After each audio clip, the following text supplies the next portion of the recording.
Most Americans never learned about it in school.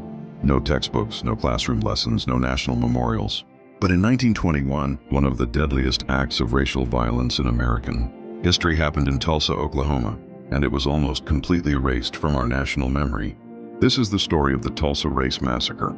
Not a riot, not a conflict, but a targeted, systematic attack on a thriving black community. It's a chapter of American history that was buried for nearly a century. But not anymore.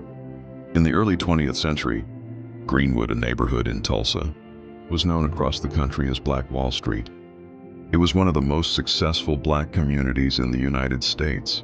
Doctors, lawyers, teachers, and entrepreneurs built businesses from the ground up. There were theaters, hotels, newspapers, and even private planes.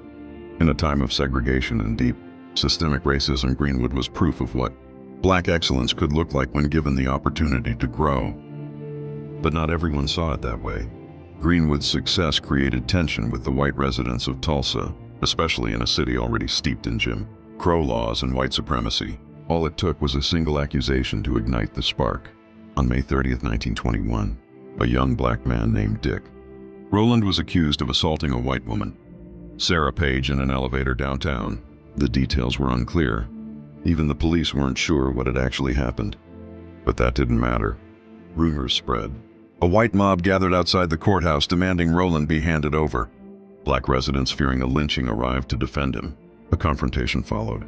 Shots were fired, and chaos exploded. What happened next was not spontaneous. It was organized, brutal, and fueled by hate.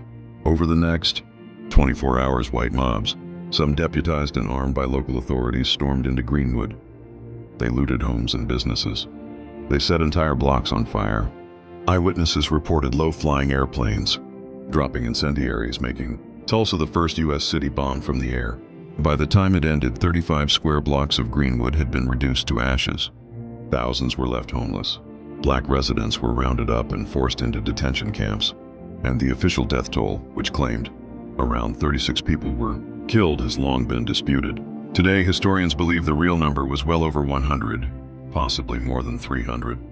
Many were buried in mass, graves still being investigated. A century later, and then silence. Insurance claims filed by black residents were denied. No one was ever held accountable. City officials blamed the black community for their own destruction. History books called it a race riot, as if both sides were equally to blame. For decades, survivors were silenced, records disappeared, and the story was effectively erased. But Greenwood did not stay silent forever.